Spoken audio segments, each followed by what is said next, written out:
కుటుంబాలకు గృహ నిర్మాణం, ఆధారం లేని నిస్సహాయులకు నిరుపేద చిరు వ్యాపారాలు, అనారోగ్యంతో బాధపడే వారికి ఉచిత మెడిసిన్, సేవకు వచ్చిన సాక్ష్యం.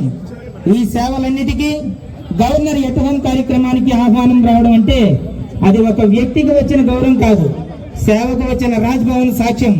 అందుకే సత్యం గారు అన్నారు, ఈ గౌరవంతో నా బాధ్యత ఇంకా పెరిగింది. మీ మనసు కనిపిస్తుంది. ఈ సందర్భంగా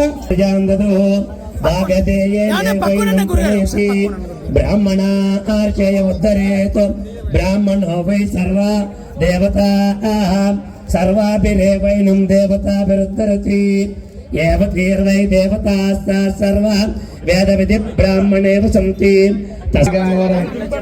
సెటిపల్లి పెద్దలకి, సెటిపల్లి సంఘీయులకి అందరికీ పేరు పేరున నా నమస్కారాలు తెలియజేసుకుంటూ, ముందుగా అందరూ క్షమించాలి. రేపు ఉదయం అసెంబ్లీ ఉంది, అసెంబ్లీలో కూడా అదే ఉంది రేపు. కాబట్టి దాని విషయం మీద ఇప్పుడు నేను అసెంబ్లీకి వెళ్ళవలసిన పరిస్థితి ఉంది. ఫస్ట్ క్వశ్చన్ నాదే ఉంది కాబట్టి నేను 4 మాటలు మాట్లాడి వెళ్దామని చెప్పి ఇక్కడికి రావడం జరిగింది. ముఖ్యంగా ఈ సన్మానం మీ అందరికీ చేయవలసిన బాధ్యత నాకు ఉంది. ఎందుకంటే చాలా మందికి ఇప్పుడు నేను ఈ రామచంద్రపురం నియోజకవర్గానికి వచ్చినప్పటికీ చాలా మంది విమర్శలు చేశారు నా మీద. వద్దు, అతను రౌడీ అంట, గోండా అంట, అతనికి ఓటు వేయొద్దు, అసలు ఇక్కడికి రానవద్దు అని చెప్పి కొంతమంది చేస్తే, ఆ రోజు కొంతమంది పోటీలో ఉన్న వాళ్ళందరూ కూడా ఒక చోటకి చేరి మాలో ఎవరికి ఇచ్చినా పర్లేదు కానీ సుభాష్ ఒక్కడికి మాత్రం వద్దని చెప్పారు. అయితే ఆ రోజున జనసేన తరఫున వన్-సైడెడ్గా పోల్చెట్టి చంద్రశేఖర్ గారు నిలబడటం, కాపులందరూ కూడా అప్పుడు ఒక 2 ఉద్దండులు కలిపి మరి అక్కడ మీటింగ్ పెడితే ద్రాక్షారామంలో మీటింగ్ కనీసం 10,000 మంది కూడా వెళ్ళకపోవటం, కాపులు 90% చేస్తారు అని అప్పుడు ఎలక్షన్ టైంలో అనుకుంటున్నారు. ఆ తర్వాత అక్కడ నానుడు ఏంటంటే సెట్టిపల్లిలో 20% వేస్తారు, ఎస్సీస్ 20% వేస్తారు, 10% అని చెప్పి అన్నారు. అప్పుడు ఒక నిర్ణయం అయితే తీసుకోవడం జరిగింది. ఏదైతే తెలుగుదేశంలో ఉన్న నాయకులందరూ కలిపి మేము ఉన్నాం, మీరు సభ పెట్టండి, ఖచ్చితంగా 50% పైగా మీకు ఓట్లు పడతాయి, నాది బాధ్యత అని చెప్పి చెప్పడం జరిగింది. మరి ఆ రోజున ఫస్ట్గా ఎస్సీస్తో మీటింగ్ వేసినప్పుడు 5,000 మంది వేస్తే అక్కడికి 8,000 మంది రావడం జరిగింది ఆ రోజున సభకి. తర్వాత ఇంకా ఏంటిది ఎంతమంది వచ్చారు, డబ్బులు ఇచ్చి రప్పించారు అన్నారు. తర్వాత బీసీ ఇంక సెట్టిపల్లిలో వంతు వచ్చేటప్పటికి ఆ మీటింగ్కి 5,000 మంది వస్తారంటే మళ్ళీ 8,000 వచ్చారు ఆ రోజు కూడా. ఆ రోజు ఆ మీటింగ్తో డిసైడ్ అయిపోయింది ఎన్డీఏ కూటమి అభ్యర్థి సుభాష్ గెలుస్తాడు అని. తర్వాత గెలుపు 27,000 అవటం. అక్కడ అన్ని నియోజకవర్గాలు వేరు, ఈ నియోజకవర్గం వేరు. అన్ని నియోజకవర్గాలు అప్పటికి ఆల్మోస్ట్ ఆల్ ఎన్డీఏ కూటమి గెలుస్తుందని సర్వేల్లో ఉన్నాయి. ఈ రామచంద్రపురం మాత్రం టైట్ సీటు, అంటే అప్పటికి ఇంకా తక్కువ సమయం. ఆ తక్కువ సమయంలో కనీసం తిరగలేదు, ఖచ్చితంగా 2 నెలల లోపే, ఇంకా 2 రోజులు అటు ఇటు. అయితే ఆ సమయంలో చాలా ఏరియాలకు కూడా తిరగలేదు. అప్పటికి ప్రత్యర్థి 2-3 సార్లు అందరింటికి తిరిగాడు. అయితే అప్పుడున్న సందేహం ఏంటంటే ఇతను అమలాపురం నుంచి వచ్చాడు, అక్కడ అవతల బోసు గారు కానీ, వేణు గారు కానీ, లేకపోతే వీళ్ళు సూర్యప్రకాష్ గారు, తోట త్రిమూర్తులు గారు, వీళ్ళందరూ ఆ పక్క ఉన్నారు, ఇతను ఒక్కడే ఓ పక్క ఉన్నారు. ఒకవేళ ఓడిపోతే మన పరిస్థితి ఏంటని ప్రతి ఒక్కరూ ఓటేసి ముందు ఆలోచిస్తారు, అవునా కదా? ఇతను అమలాపురం వెళ్ళిపోతాడు, మన పరిస్థితి ఏంటని ఆలోచిస్తారు.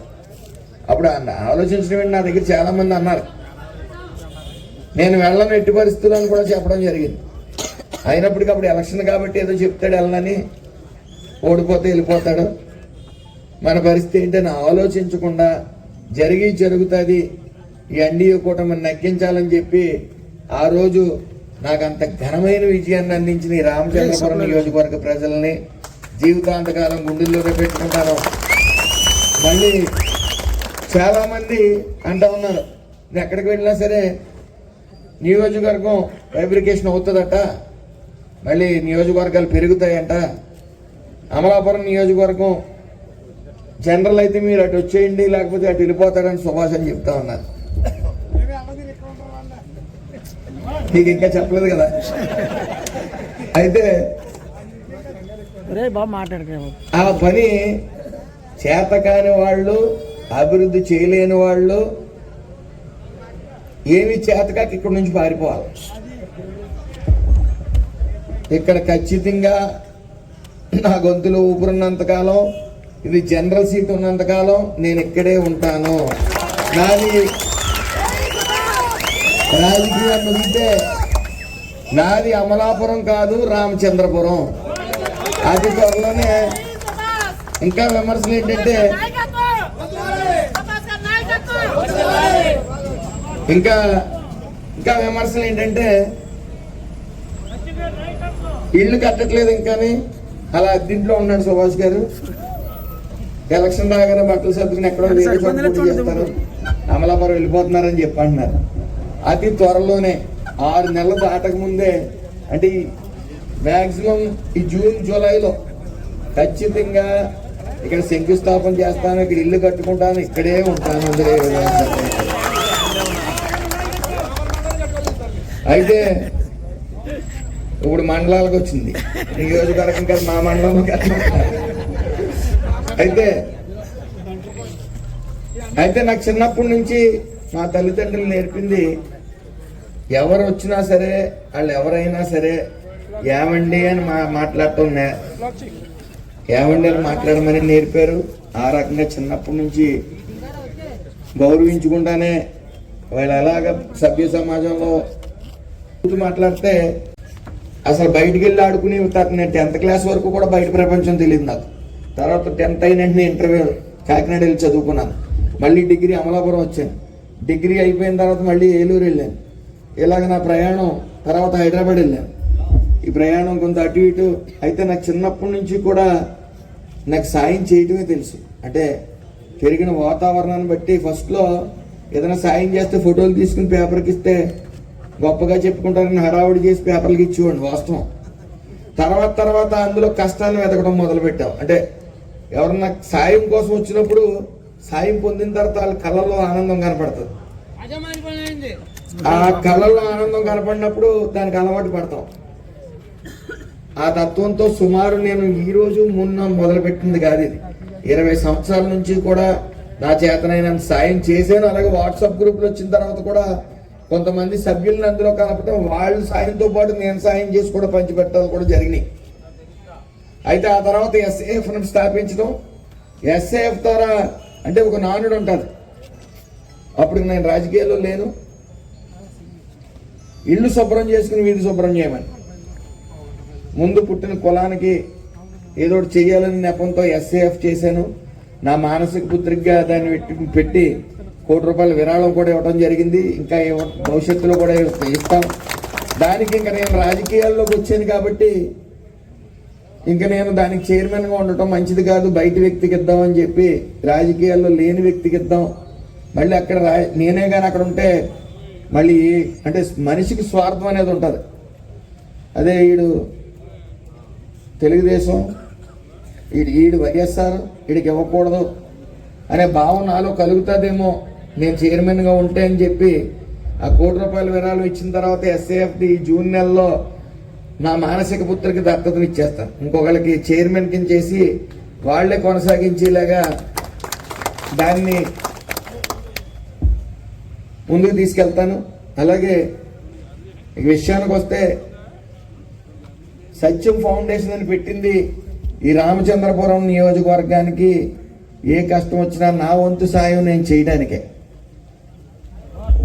అయితే విమర్శలు చేసే శబ్దం, నిందలు వేసే శబ్దం క్షణికం. ఎందుకంటే నిజం నిప్పు లాంటిది. నిందలు వేసేయడం చాలా సులువు. నా మీద ఎన్నో నిందలు వేశారు, అప్పుడు వేశారు, ఇప్పుడు వేశారు. అప్పుడెప్పుడు కోనసీమ అల్లర్లు జరిగితే దాంట్లో అన్యాయమైన అమాయకుల్ని ఇరికించిన తర్వాత నన్ను ఇరికిస్తే బయటకు వచ్చిన తర్వాత నేను ఉంటున్న ప్రాంతం శ్రీరాంపురం పక్కనే అశోక్ నగర్ ఉంది, ఆ పక్కనే మద్దలవారిపేట ఉంది. మధ్యన నేను ఉంటాను. నేనే కానీ తప్పు చేసినట్టయితే అశోక్ నగర్ వాళ్ళు ఎస్సీస్ కమ్యూనిటీ ఎక్కువ ఉంటుంది అక్కడ, ఈ పక్కన మద్దలవారిపేట ఉంటుంది.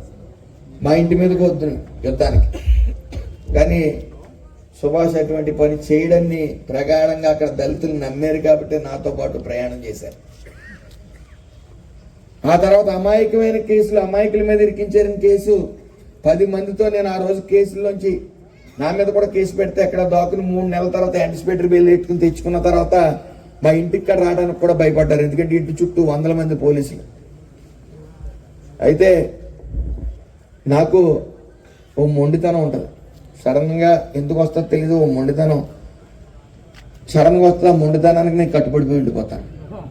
ఆ రోజు నేను ఇంట్లో ఉన్నప్పుడు నా తల్లిదండ్రులు కూడా నువ్వు వెళ్ళకు, నీ మీద కేసులు వచ్చినాయి చాలు, నీకు ఆస్తులు ఉన్నాయి, పిల్లలు ఉన్నారు, ఇప్పుడు వరకు కులం అన్నావు, అదన్నావు, ఇదన్నావు, తిరిగావు, ఈ కేసులు వచ్చినాయి కాబట్టి ఇంకెక్కడి నుంచి వెళ్ళకు, మళ్ళీ ఇంకో కేసులు వస్తాయి, నిన్ను బతికినిస్తారని, నేను కాల్ చేస్తారని కూడా భయపడ్డాం మేము ఈ గొడవల్లో, నువ్వు వెళ్ళకంటే చాలా మంది వచ్చి ఏడుస్తుంటే ఇంక లాభం లేదని నా తల్లిదండ్రులను ఒప్పించుకునే ముందు చాలా మంది ఆడవాళ్ళు వచ్చి ఏడుస్తుంటే మా భర్తలు ఎక్కడున్నారో తెలియదు, పిల్లలు ఎక్కడున్నారో తెలియదు అని ఏడుస్తుంటే నువ్వు ముందుకు వెళ్ళని చెప్పి నేను ఒప్పించుకుని బయటకు వచ్చిన తర్వాత 10 మంది మహిళలతో స్టార్ట్ చేశాను. 10, 100 అయ్యారు, 100 వేలు అయ్యారు. మీటింగ్ పెడితే 1,00,000 మంది వచ్చారు. ఆ రోజు నేను గత 15-20 సంవత్సరాల నుంచి కూడా సర్వేశ్వరుని నమ్ముతాను. ఒక పెద్ద ఆయన చెప్పాడు, మొత్తం అన్ని లింగాలకి, అన్ని గ్రహాలకి దేనికన్నా అధిపతి శివుడే. శివుడిని పూజించి నువ్వేం చేయక్కర్లేదు, స్నానం చేసినా చేయకపోయినా మారేడు దళాన్ని కానీ శివుడి మీద కొన్ని నీళ్లు, శివలింగం మీద కొన్ని నీళ్లు అయ్యి నీ జీవితంలో మార్పు ఉంటుంది. ఆయన నీ వెంట ఉంటాడు, ఆయన అభిషేక ప్రియుడు, నీ ఖచ్చితంగా ఉంటాడని చెప్తే అదే ఫాలో అయ్యాను. మరి నిజంగా ఆయనే మాట్లాడించాడు ఏదో తెలియదు, కానీ నేను ఎవరినైతే ఒక పోలీస్ ఆఫీసర్ని అప్పుడు అధికారంలో విశ్వరూప్ గారిని బతిమాలి వేయించుకున్నానో ఆయన దగ్గరికి కండిషన్ బెయిల్ మీద సంతకం పెట్టడానికి వెళ్తే పెన్ను ఇచ్చి ముందు నేను వేయించిన వ్యక్తి నన్ను చాలా హీనంగా మాట్లాడాడు, అనకూడని మాటలు అన్నాడు. నాకు చెయ్యి శివరింగ్ వచ్చింది. నాకు అసలు రాజకీయాల్లోకి రావాలన్న ఆలోచన లేదు. మా తాతయ్య గారి కోరిక చైర్మన్ చేయటం. ఆ చైర్మన్ విషయంలో మాకు 2 సార్లు ద్రోహం చేశారు. సో ఈ రాజకీయాలు ఇంతే వెన్నుపోటుతో కూడుకున్నాయి, రాకూడదు అనుకుని నేను ఎప్పుడు ఆలోచన కూడా చేయలే. ఆ రోజు నాకు పెన్ను ఇవ్వడానికి 1/2 గంట నిలబెట్టి నన్ను తిట్టిన తర్వాత పెన్ను ఇస్తే నాకు షివరింగ్ వచ్చింది. నేను ఎందుకన్నానో తెలియదు. ఆ రోజున నువ్వు నా చేతికి పెన్ను ఇచ్చావు, నువ్వు ఏ చేతితో పెన్ను ఇచ్చావో ఆ చేతితో నేను సెల్యూట్ కొట్టించుకుంటాను, నువ్వు గుర్తుపెట్టుకోని చెప్పాను. నేను ఎందుకన్నానో కూడా తెలియదు. బయటకు వచ్చిన తర్వాత ఈ డైలాగ్ ఎందుకు వేసాను, నాకు ఆవేశంలో వేసేసాను అనుకున్నాను. ఆయన అంటున్నాడు కదా శివుడు. అయితే క్రమేపీ ఇక్కడికి వచ్చాను. నేను చిన్న ఉపకారం చేస్తే కాబట్టి పెళ్లిళ్ళు చేసి పంపడం తప్ప వాళ్ళకి ఆస్తులు కూడగట్టవలసినంత పని లేదు. ఎందుకు తాతలు సంపాదించింది ఉంది. అలాగే నేను ఎప్పుడు కూడా పాడు చేసింది, నేను సంపాదించుకున్నది ఇంటికి కట్టుకెళ్ళేవాడిని కాదు. అలాగని జనాలకి ఇచ్చేవాడిని. ఆ రోజుకి ఇవ్వాలంటే ఇవ్వటం, ఎక్కడికి సాయం ఉంటే చేయటం తప్ప ఈ రోజున నాకు సేవ చేసే అదృష్టాన్ని రామచంద్రపురం నియోజకవర్గ ప్రజలు అందించారు, అధికారాన్ని ఇచ్చారు. మరి నేను కష్టాల్లో ఉన్నప్పుడు నాకు 2 నెలల ముందే పిలిచి నా మీద ఎంతో నమ్మకం ఉంచి లోకేష్ గారు, చంద్రబాబు నాయుడు గారు నాకు ఈ సీటు ఇవ్వడం జరిగింది.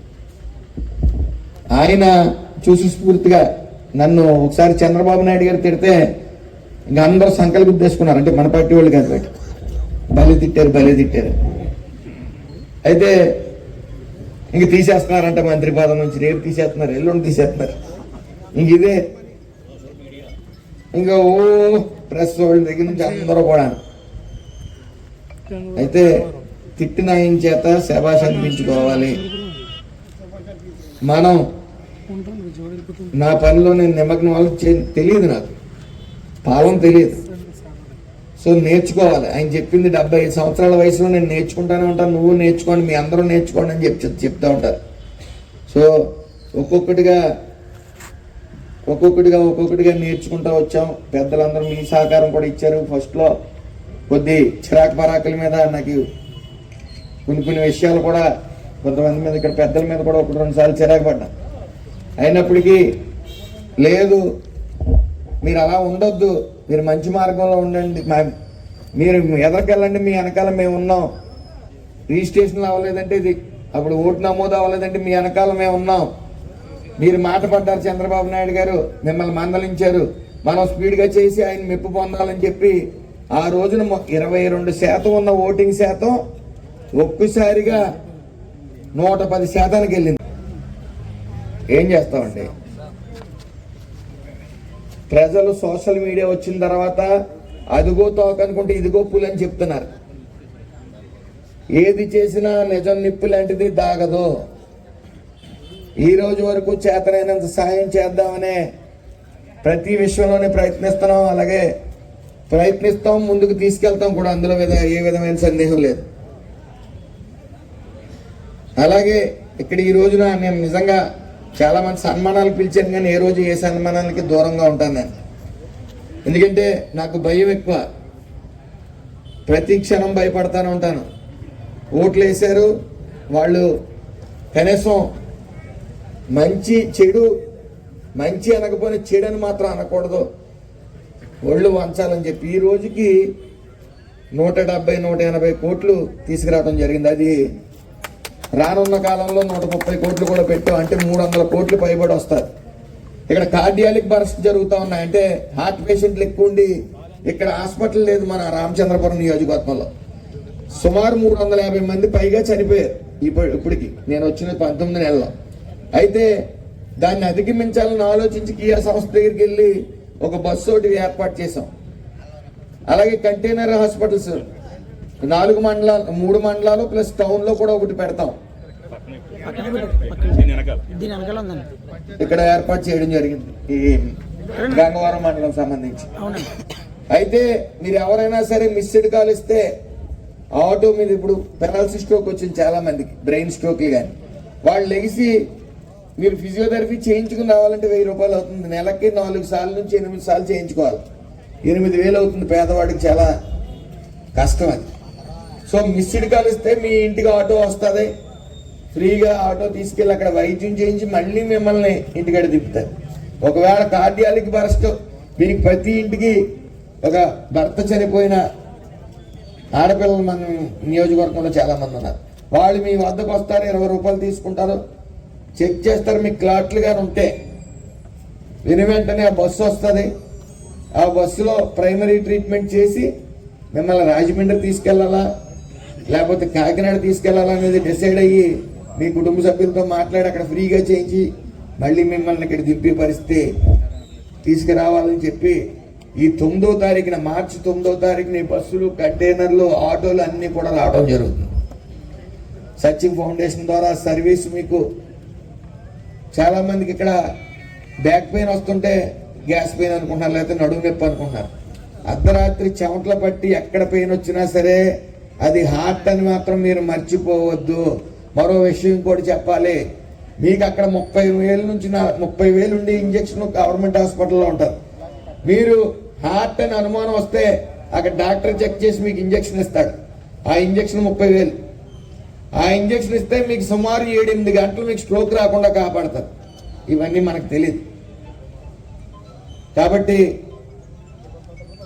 వైద్యంతో పాటు ఆర్థిక సాయాలు అన్నీ కూడా సత్యం ఫౌండేషన్ ద్వారా వస్తుంది. ఎందుకంటే సత్యం ఫౌండేషన్ అనే ఆలోచన మా సిస్టర్కి వచ్చింది, ఎందుకంటే SAF అనేది నాకు వచ్చింది ఆలోచన. సత్యం ఫౌండేషన్ ద్వారా సేవ చేయాలి అనే ఆలోచన నా సిస్టర్ వచ్చి తండ్రి గారితో మాట్లాడటం, వాళ్ళిద్దరూ కూడా ఈ రోజు వరకు దాన్ని సక్సెస్ఫుల్గా ముందుకు తీసుకెళ్తాను. ఇంకా ముందు కూడా బలంగా తీసుకెళ్తాం, అందులో ఏ విధమైన సందేహం లేదు. రామచంద్రపురం నియోజకవర్గంలో ఎక్కడ ఓ పార్క్ లేదు. అదే పండక్కి మీ ఇంటికి కొత్త అల్లుళ్ళు వస్తారు, లేదా రకరకాల మీ చుట్టాలు వస్తారు, బంధువులు వస్తారు. మీరు ఇక్కడ నుంచి వెళ్ళాలంటే కాకినాడ వెళ్ళాలి, సినిమాకి వెళ్ళాలన్నా ఎక్కడికి వెళ్ళాలన్నా సరే కాకినాడ వెళ్ళవలసిన పరిస్థితి. ఇక్కడ పార్క్ కూడా లేదు. అందుకే సంక్రాంతి సంబరాలు అనేది జరపడం జరిగింది. సుమారు 40 లక్షలు అయింది. దానికి చాలా మంది కూడా కొంతమంది సహకరించారు. దానికి మీతో మమేకోవడానికి నేను డ్యాన్స్ చేస్తే మా జగన్ రెడ్డి బాధపడ్డాడు బాబు. అయితే కొంత బాధలు ఉంటాయి, ఏడుపులు ఉంటాయి, సహజం. దిష్టి తగలకుండా ఉండాలంటే కొన్ని ఏడుపులు అవసరం. కాబట్టి అవి పట్టించుకోలేదు, ముందుకు సాగాలి. ఎన్ని అపవాదులు వచ్చినా, ఎన్ని నిందలేసినా నాకు కొద్ది చెవిటోడు తత్వం వస్తుంది. నేను చేయలేదు ఆ తప్పు అనుకున్నప్పుడు 100 మంది చెప్పినా నాకు వినపడదు. నేను చెయ్యని తప్పు చేశాను తప్పు అనుకుంటే ఎదుటి వాళ్ళు కాళ్ళు పట్టుకోవడానికి కూడా నేను సిద్ధపడతాను. అలాగే ఓ పెద్ద వ్యక్తిని నేను తిట్టకుండా మాట తిట్టాను. తిట్టిన తర్వాత వెంటనే ఆయన్ని నేను 10 నిమిషాలు గ్రహించి తప్పు చేశానని చెప్పి అతన్ని కాళ్ళు పట్టుకోవడం జరిగింది. వయసులో పెద్దవారు కాబట్టి, తప్పు చేశాను కాబట్టి. తప్పు చేస్తే కాళ్ళు పట్టుకోవడానికన్నా వెనకాడను, తప్పు చేయకపోతే అసలు నేను విన్ను. ఎన్నో ట్రోల్ చేశారు, రకరకాల ట్రోల్ చేశారు, అవి పట్టించుకోలే. కాకపోతే మా కళ్ళ ముందు మాకున్నది, మా లక్ష్యం ఒకటే. ఈ 5 సంవత్సరాల లోపు ఎక్కువ ఇబ్బంది పడుతున్న రోడ్లు ఏవి కూడా వేయకుండా ఉండకూడదు, అన్ని రోడ్లు వేయాలి ఖచ్చితంగా అనే కమిట్మెంట్ ఒకటి. అలాగే కులాలకు అతీతంగా సత్యం ఫౌండేషన్ నిరంతరం ఎక్కడే సమస్య ఉన్నా వెళ్ళాలి, అక్కడికి వెళ్ళి సాధ్యమైనంత సాయం చేయాలని చెప్పి తపన. అదేవిధంగా మీరు గుర్తించాలి, ఇక్కడ ఏ రోజు ఖాళీగా ఉండలేదు. మినిస్టర్ గారు అక్కడ విజయవాడలో ఉంటున్నాడు అంటే అక్కడ ఖాళీగా ఉండలేదండి. ఇక్కడ వర్కులు తీసుకురావడం కోసం ప్రతి ఒక్క చోటకి తిరగటం, లేకపోతే అక్కడ నాకు కృష్ణా జిల్లా ఇన్ఛార్జ్ ఇచ్చారు. పార్టీ ఏంటని కూడా అడగను. మీ అందరికీ ఎస్ఏఎఫ్ ఉంది కాబట్టి ఏదో సత్యం ఫౌండేషన్ ఉన్నదంటే అది అన్ని కులాలకే సమానంగా చేసేది. ఎవరి ఆపద వచ్చినా సరే అది సమానంగా చేసుకెళ్ళిపోయేది. ఈవేళ ఈ సత్యం ఫౌండేషన్ ఏదో నాకు అవార్డు వస్తుంది, లేకపోతే ఏదో చెయ్యాలి, నేను ఏదో పేరు తెచ్చుకోవాలి, ఏదో సాయం చేసేస్తే మళ్ళీ 5 సంవత్సరాలు పోయిన తర్వాత ఓట్లు వేయించేసుకోవాలి, ఇవన్నీ కూడా ఆలోచించి చేసింది కాదు ఇది. నాకెవరైతే నా కొడుక్కి ఓట్లేసి గెలిపించి మంత్రిని చేశారో మీ అందరి రుణం తీర్చుకోవడం కోసం స్థాపించింది సత్యం ఫౌండేషన్. ఈ సత్యం ఫౌండేషన్ నేను వేళ అనిపిస్తుంది నాకు. నన్ను గవర్నర్ గారు పిలిచి సన్మానించారు, చాలా ఆనందించారు.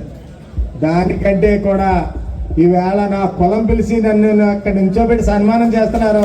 ఇది ఇంకా ఘనంగా నేను చాలా సంతోషంగా ఇవాళ నేను నా హృదయం అంతా ఉప్పొంగిపోతుంది. నేను నా నుంచి వేళ చెప్తున్నాను, సెట్టుబల్జాగా మీ రుణం నేను తెచ్చుకుంటాను తప్పకుండా. మీరు అలాగే ఇందాక మినిస్టర్ గారు చెప్పారు, మన ఆరాధ్య దైవం దొమ్మేటి వెంకరెడ్డి గారి విగ్రహం ఎక్కడో చోట మన ప్లేస్ చూసి ఈ యొక్క గంగవరంలోనే దగ్గరగా 9 అడుగులు ఎత్తైన విగ్రహం మనం ఆల్రెడీ పెట్టుకుని మన యొక్క ఉనికిని మనం సాడుదారని తెలియజేస్తాను.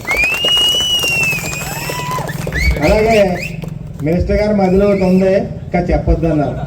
కారణం ఏంటంటే ఇక్కడ ఒక కమ్యూనిటీ హాలు, అతిపెద్ద కమ్యూనిటీ హాల్ కట్టాలన్న ఆలోచన ఉంటుంది గంగవరం. అది ఈ రోజుని ఆ స్థలం కోసం చెప్పిన విషయం కోసం చెప్పినా మళ్ళీ దానికి అడ్డం వచ్చి ఇబ్బందులు వస్తాయని ఇవాళ ప్రకటించలేదు ఆయన.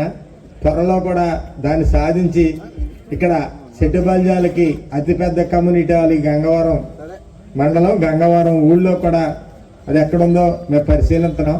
మన పెద్దలందరూ ఉన్నారు. ఈ పెద్దలందరూ సలహా మీద వెళ్ళి త్వరలో ఈ గంగవరం మండలంలో ఒక పెద్ద కమ్యూనిటీ హాల్, సెట్టుబల్జీ కమ్యూనిటీ హాల్ కూడా కట్టాలని ఆలోచన ఉంది. అలాగే టౌన్లో మనది సెట్టిపల్లి కళ్యాణ మండపం ఒకటి ఉంది రామచంద్రపురంలో. దాన్ని ఏం చేశారంటే మొత్తాన్ని మూతేసేసి కప్పెట్టేశారు దాన్ని. నేను వచ్చిన తర్వాత రోజున వెళ్ళి చూస్తే దాని వరకు చూస్తే ఇంత నడిబొడ్డునున్న కళ్యాణ మండపాన్ని ఎలా నాశనం చేశారని. ఇవాళ సత్యం ఫౌండేషన్ నుంచి ఇప్పుడు ఈ రోజుకి 12 లక్షలు ఖర్చు పెట్టాను దానికి. త్వరలో పూర్తి అయిపోద్ది, 4-5 లక్షలు ఖర్చు పెడితే. మీ అందరూ కూడా అక్కడ కూడా వద్దురే అని నేను దాన్ని ఎలాగున్నా దాన్ని ఎలా చేశానో మీరు ఒకసారి చూస్తే మీ అందరికీ కూడా నాకు కులం మీద ఉన్న అభిమానం ఏంటో మీకు అర్థమవుతుంది. ఇవన్నీ కూడా ఏదో పెద్ద గొప్పతనానికి చెప్పట్లేదు. నేను కూడా గవర్నర్ గారు అవార్డు వస్తుంది లేకపోతే ఇంకోటి వస్తుందని కూడా చేయలేదు. అక్కడి నుంచి గవర్నర్ గారి ఆఫీస్ నుంచి ఫోన్ చేసిన దాకా నాకు అసలు తెలియదు. మీరు మన జిల్లాలోనే మీ సేవకి ఫలితంగా మీకు గవర్నర్ గారు అవార్డు ఇవ్వడం జరుగుతుంది. రేపు 26వ తారీఖు రిపబ్లిక్ డే రోజున రాండి అంటే ఒకసారి నేనే ఆశ్చర్యపోయాను. ఏంటంటే నేను ఏమి ఊహించలేదు. ఫలితం ఆశించి మాత్రం ఈ యొక్క సత్యం ఫౌండేషన్ నుంచి ఆ ఏదో అయిన విధానాలు ఏం చేయలేదు. ఇవాళకే చేసుకుంటా పోతాను. మినిస్టర్ గారు చెప్పారు ఈవేళ మా కుటుంబం అంతా ఓట్లు రామచంద్రపురంలో ఉన్నాయి, మా ఆధార్ కార్డులన్నీ కూడా రామచంద్రపురంలో ఉన్నాయి, మా రేషన్ కార్డుల చిరునామా కూడా రామచంద్రపురమే. ఈవేళ త్వరలో రామచంద్రపురంలో ఇల్లు కడతాము. మా ఆస్తులంటే అమలాపురం ఉండొచ్చు, మా చిరునామా మాత్రం రామచంద్రపురం. ఇక్కడి నుంచి రాజకీయంగా ఉన్నా లేకపోయినా మొన్న నేను ఒక ఇంటర్వ్యూ ఇచ్చాను, అందులో చెప్పాను నాగరాజు గారు, నేను ఇక్కడ రాజకీయంలో ఉన్నా లేకపోయినా నా కుమారుని ఒకవేళ బలవంతంగా నియోజకవర్గంలోకి పంపిన సత్యం ఫౌండేషన్ అనేది ఎప్పుడు కూడా చిరకాలం రామచంద్రపురంలో ఉంటుంది. సత్యం ఫౌండేషన్ ద్వారా నేను అందరికీ సేవ చేస్తానని చెప్తాను. ఇంకో విషయం కూడా చెప్పాను ఆ ఇంటర్వ్యూలో. ఒకవేళ ఆ వయసు పెద్దది, 70 సంవత్సరాలు పైబడి ఉన్నాయి నాకు. నా అనంతరం కూడా నా పిల్లలు ఎవరైతే ఉన్నారో, నా కుమార్తెలు, నా కుమారుడు అందరూ కూడా సత్యం ఫౌండేషన్ నా తర్వాత కూడా నా తదనంతరం కూడా రామచంద్రపురంలో కొనసాగిస్తారని కూడా ప్రమాణం చేసి చెప్పాను. ఆ మాట మీద కూడా ఇప్పుడు కూడా కట్టుబడి ఉంటాను నేను. ఈరోజు మనం పెద్దలు కొంతమంది వచ్చి మీకు గంగవరం మండలంలో సన్మానం పెడతా రావాలంటే వద్దు, ఎందుకు ఇవన్నీ వెయ్యి ప్రయాసలు, ఇలాంటి ఏమైనా చెప్తే నాకు గర్వం వచ్చేస్తుందేమో, వద్దు అలాంటివి ఏం తీసుకురాకండి నా దగ్గరికి. నేనైతే సన్మానానికి అంగీకారం కాదంటే నన్ను బలవంతంగా ఒప్పించడం జరిగింది. కారణం ఏంటంటే ఇవాళ స్టేజ్ ఎక్కి మాట్లాడుతున్నానంటే నా బాధ్యత ఇంకా బాగా పెరిగింది. ఎవరు వచ్చినా సాయం చేయాలని దృక్పథంలో ఉండాలి. ఈ సాయం కోసం దయచేసి కొంతమంది ఎలా వస్తున్నారంటే బాగా కలిగి ఉన్నవాళ్ళు కూడా సాయం కోసం వచ్చేస్తున్నారు. సాయం చేస్తాం అనేదానికి బాగా బలిసి ఉన్నవాడు కూడా 5 ఎకరాలు 10 ఎకరాలు ఉన్నవాడు కూడా మా అబ్బాయిని చదివించండి లేకపోతే చేయండి ఇచ్చేయండి అని. అది మాత్రం నేను ఎవరేమనుకున్నా సరే ఆ పద్ధతిలో వచ్చిన వాళ్ళకి ఎవరికి కూడా చేయను. ఈరోజు సత్యం ఫౌండేషన్ నుంచి కొన్ని విషయాలు చెప్తున్నాను. ఒకటి, ఎవరికి ఏ ఆపద వచ్చినా సరే వైద్యపరంగా ఎవరైనా సరే ముందుగా నా దగ్గరికి తెలియపరిస్తే మా వాడంత ఆపదలో ఉన్నాడని చెప్పి అతన్ని బతికించే వరకు కార్పొరేట్ హాస్పిటల్ వరకు అయినా కూడా తీసుకెళ్ళి నేను చూసుకుంటాను. అలా కాకుండా ఏం చేస్తున్నారంటే కార్పొరేట్ హాస్పిటల్ తీసుకుపోయి ఏమంటే మా అబ్బాయికి 10 లక్షలు అయిందండి లేకపోతే నా భార్యకి 20 లక్షలు అయిందని మీరు ఇచ్చేయండి అని వస్తున్నారు. నా దగ్గరికి వస్తే అలా ఉండదు. నేను పద్ధతి ప్రకారం వెళ్తాను, అవసరమైతే ఆరోగ్యశ్రీలో పెడతాను.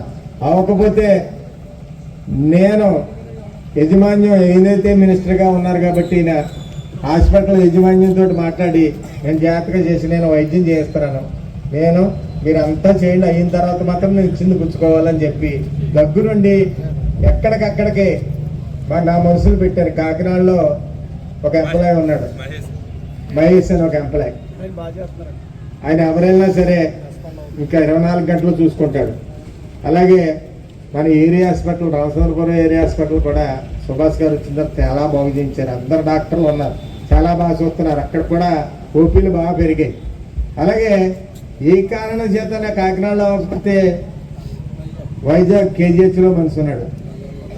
వెంటనే ఇక్కడి నుంచి మేము ఫోన్ చేస్తే వెంటనే పంపితే వెంటనే చూస్తున్నాం. అది కూడా అవ్వకపోతే తిరుపతిలో పెద్ద హాస్పిటల్ ఉంది, అక్కడ ఎండి గారితో కూడా సుభాష్ గారు టచ్ పెట్టుకుని అక్కడ పంపిస్తున్నాం. అది కూడా అవ్వకపోతే పుట్టపర్తి పంపిస్తున్నాం.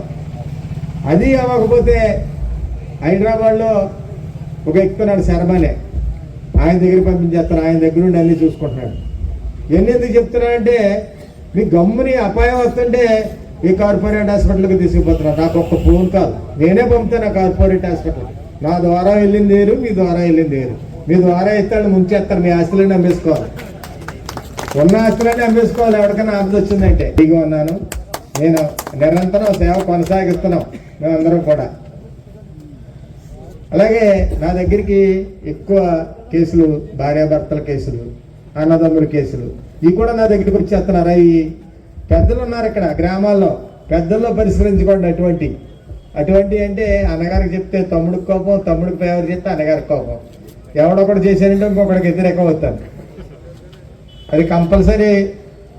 మీరు అలాంటి అన్నదమ్ముల కేసులు లేకపోతే ఇంట్లో మొగుడు పెళ్ళాల కేసులు మాత్రం నా దగ్గరికి తీసుకురాకండి. ఇంకోటి ఏదైనా సరే ఆస్తి తగాదాలు కూడా అలాంటివి వస్తాయంటే కుటుంబంలోనే బయటికి దెబ్బలాడుకుంటే మనం నెరవేరుస్తాం. కాబట్టి మీరు అలాంటి పనుల మీద రాకండి. ఎవరు ఏ ఆపదలో ఉన్నా సరే, ఏ పని మీద వచ్చినా సరే నేను కాపాడుతాను. నేను మళ్ళా ఇక్కడ కూడా ప్రమాణం చేస్తాను, ఆపదలో ఉన్నామండి నేను కాపాడుతాను. కానీ కొంచెం ఎగిటిగా వచ్చి అక్కర్లేనట్లుగా వస్తే మాత్రం కోపం కూడా పడతాను. కొంతమంది సత్యం గారు కోపడుతున్నారు అంటారు. దానికి కారణం ఏంటంటే అక్కర్లేనట్లు వచ్చేసి నన్ను ఇబ్బంది పెట్టేస్తారు. ఇబ్బంది పెట్టేసి ఎందుకు చేయవు నువ్వు, నీకే చేశాను, నీకే ఓటేసాను అంటారు. ఆ వచ్చిన పని చూస్తే చాలా విపరీతమైన. మన ఒక వ్యక్తి వచ్చాడు, మా అబ్బాయి దొంగతనం చేశాడు, లోపల స్టేషన్లో వేసి కొట్టేస్తున్నారు. ఇక్కడ ఉన్నారా గంగవరం ఎస్ఐ గారు? లోపల వేసి కొట్టేస్తున్నారు, మా అబ్బాయిని నువ్వు కాపాడవా అన్నాడు. ఆడేంటి ఎందుకనే బిందులు దొంగతనం చేశాడు. నేను ఏం చెప్పనండి అది. ఆడు అంటాడు వచ్చి, ఇంకెందుకు మీరు, మీకు ఓటేశాను, నేను ఏదైనా కాపాడేస్తా అన్నారు కదా, మీ దగ్గర రాట వేస్ట్, ఇంకా ఇష్టం వచ్చినట్టు మాట్లాడతాడు. ఇలాంటివి కూడా చేయాలంటే చాలా కష్టమైన పనులు. ఇటువంటి పనులకు కూడా రావద్దని, దొంగతనాలకి ఇంకా రకరకాల జ్ఞానం నుంచి 2 కేసులు అట్టుకొస్తున్నాడని మా అబ్బాయి పట్టేసుకున్నారని అంటారు. 2 కేసులు అట్టినట్టు ఎందుకండి? పోలీసు డిపార్ట్మెంట్ వాళ్ళ పనులు వాళ్ళు చేసుకోవాలి కదా. ఇటువంటి మాత్రం దయించి తీసుకురాకండి. ఆపదలో ఉన్న వాళ్ళు ఎవరినైనా సరే ఆదుకుంటాను. కులం అనేటప్పటికి ఇంకా బాగా ముందరికెళ్ళి ఆదుకుంటాను. అది మాత్రం ఖచ్చితంగా ఇవాళ మరలా చెప్తున్నాను, మరలా చెప్తున్నాను. అలాగే ఇళ్ల స్థానాలు ఇప్పుడైతే చెప్పాను. ఒకవేళ కార్డుల పింఛన్లు కూడా రాని వాళ్ళు ఎవరైనా ఉంటే నా దగ్గరికి వస్తే త్వరలో పింఛన్లు కూడా ఇచ్చే కార్యక్రమం జరుగుతుంది. కాబట్టి నేను ఎక్కువగా కొంచెం మాట్లాడుతానని అనిపిస్తుంది, ఏమనుకోవద్దు దయించి. మీరందరూ కూడా మీ యొక్క ఇబ్బందులన్నీ కూడా తీర్చడానికి ఒక సుభాష్ అనే వ్యక్తి ఉన్నాడు ఇక్కడ. సుభాష్ లేకపోతే వాళ్ళ తండ్రి గారు ఉన్నారు. మీరు మరొకండి, పార్టీలతో సంబంధం లేదు, మీరు రండి, చేయకపోతే అప్పుడు అడగండి. ఇక్కడ మన పెద్దలందరూ ఉన్నారు, వీళ్ళందరూ కూడా కొన్ని అధికారాలు ఇస్తాం, వీళ్ళు కూడా ఇక్కడ మీకు చేస్తారు. వీళ్ళ వల్ల అవ్వకపోతే మా దగ్గర తీసుకొస్తారు. మేమందరినీ కూడా కాపాడడానికి రెడీగా ఉన్నాం కాబట్టి మమ్మల్ని ఉపయోగించుకోవాలని మరలా మీకు సార్ శిరస్సు నుంచి నమస్కారం చేసుకుంటూ చెప్తాను. జై సెట్టిమల్య, జై సెట్టిమల్య, జై సెట్టిమల్య.